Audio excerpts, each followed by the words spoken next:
December 5ರಂದು ಹಾಸನದಲ್ಲಿ ಮುಖ್ಯಮಂತ್ರಿ ಸಿದ್ದರಾಮಯ್ಯ ಅವರ ಅಭಿಮಾನಿಗಳಿಂದ ಆಯೋಜನೆಗೊಳ್ಳುತ್ತಿರುವ ಸ್ವಾಭಿಮಾನಿ ಸಮಾವೇಶದ ಸಿದ್ಧತೆಗಳ ಪರಿಶೀಲನೆ ಹಿನ್ನೆಲೆಯಲ್ಲಿ ಸಮಾವೇಶ ನಡೆಯುವ ಸ್ಥಳದಲ್ಲಿ ಪೂರ್ವಭಾವಿ ಸಭೆ ಆಯೋಜಿಸಲಾಗಿತ್ತು.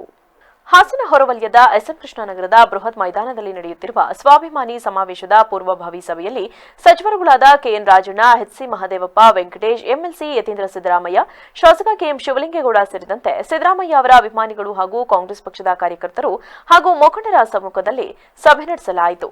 ಡಿಸೆಂಬರ್ 5ರಂದು ಸ್ವಾಭಿಮಾನಿ ಸಮಾವೇಶ ಸಿದ್ಧತೆಗಳ ಕುರಿತು ಸಭೆ ಬಳಿಕ ಸುದ್ದಿಗಾರರೊಂದಿಗೆ ಮಾತನಾಡಿದ ಸಮಾಜ ಕಲ್ಯಾಣ ಸಚಿವ ಎಚ್ಸಿ ಮಹದೇವಪ್ಪ, ಶೋಷಿತ ಸಮುದಾಯಗಳ ಸಂಘಟನೆಗಳ ಒಕ್ಕೂಟ ಮುಖ್ಯಮಂತ್ರಿಗಳನ್ನ ಭೇಟಿ ಮಾಡಿದ್ದರು.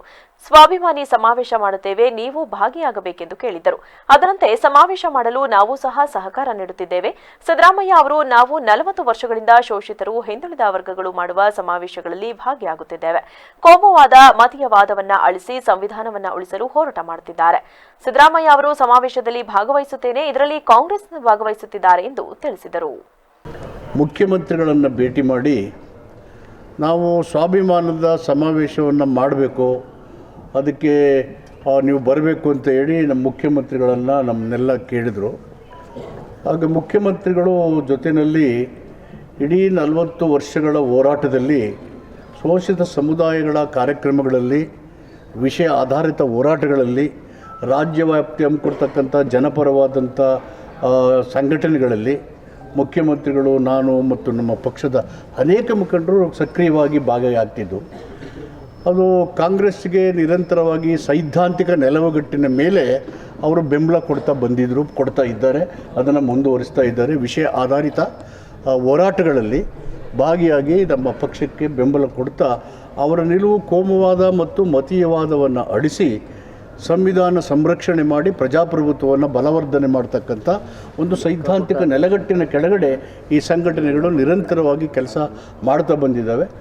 ಕಾಂಗ್ರೆಸ್ಸಿನ ಸಿದ್ಧಾಂತ ಮತ್ತು ಅವರ ಸಿದ್ಧಾಂತಗಳು, ಕಾಂಗ್ರೆಸ್ಸಿನ ಹೋರಾಟ ಮತ್ತು ಅವರ ಹೋರಾಟಗಳು ಹೆಚ್ಚು ಕಡಿಮೆ ಒಂದೇ ಇರೋದರಿಂದ ಅವರಿಗೆ ಬರ್ತೀವಿ ಅಂತ ಹೇಳಿದರು. ಆಮೇಲೆ ನಾವು ಎಲ್ಲ ಭಾಗವಹಿಸೋದ್ರಿಂದ ಅಂತಿಮವಾಗಿ ನಾವು ಸಂಘಟನೆ ಮುಖಂಡರೆಲ್ಲ ನಾವು ಅವರಿಗೆ ಸೂಚನೆಯನ್ನು ಕೊಡಿದ್ವಿ.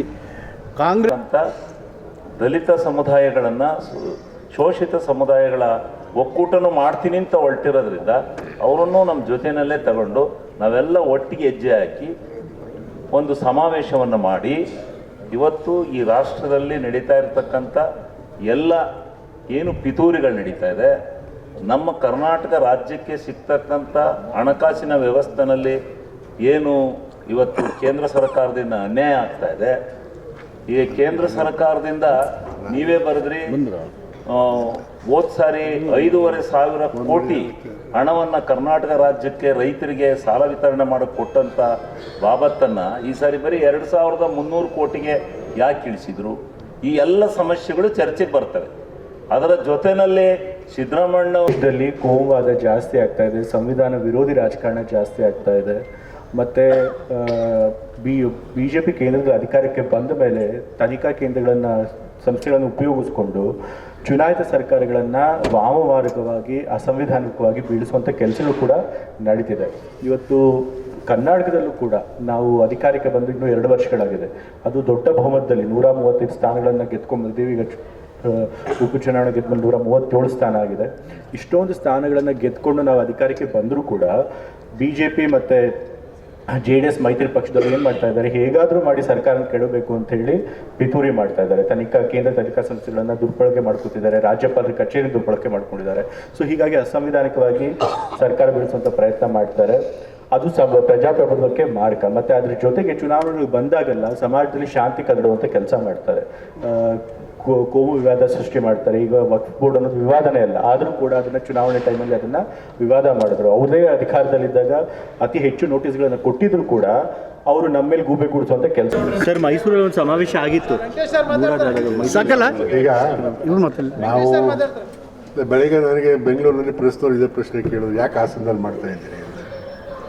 ನಾವು ಮೈಸೂರಿನಲ್ಲಿ ಸಾಕಷ್ಟು ಕಾರ್ಯಕ್ರಮ ಮಾಡಿದ್ವಿ, ಭಾಳಷ್ಟು ಕಾರ್ಯಕ್ರಮಗಳೆಲ್ಲ ಮೈಸೂರಲ್ಲೇ ಮಾಡಿ, ಈಗಲೂ ಮೈಸೂರಲ್ಲೇ ಮಾಡಬೇಕು ಅಂತೇಳಿ ನಮ್ಮ ಹಲವಾರು ನಮ್ಮ ಸಹಿತೆಲ್ಲ ತೀರ್ಮಾನ ಮಾಡಿ ನಾನು ಮಾದೇವಪ್ಪನ ಸೇರಿಕೊಂಡು ಇದನ್ನೇ ಸಜೆಸ್ಟ್ ಮಾಡಿದೆ. ಎಷ್ಟು ಕಾರ್ಯಕ್ರಮ ಅಂತ ಮೈಸೂರಲ್ಲಿ ಮಾಡೋದು, ಬೇರೆ ಬೇರೆ ಕಡೆ ಮಾಡೋಣ ಅಂತ, ಮಂಡ್ಯದಲ್ಲಿ ಮಾಡೋಣ ಅಥವಾ ಹಾಸನದಲ್ಲಿ ಮಾಡೋಣ ಅಂತೇಳಿ ಕೊನೆಗೆ ಹಾಸನ ಆಯ್ಕೆ ಮಾಡ್ಕೊಂಡಿದ್ದೆ.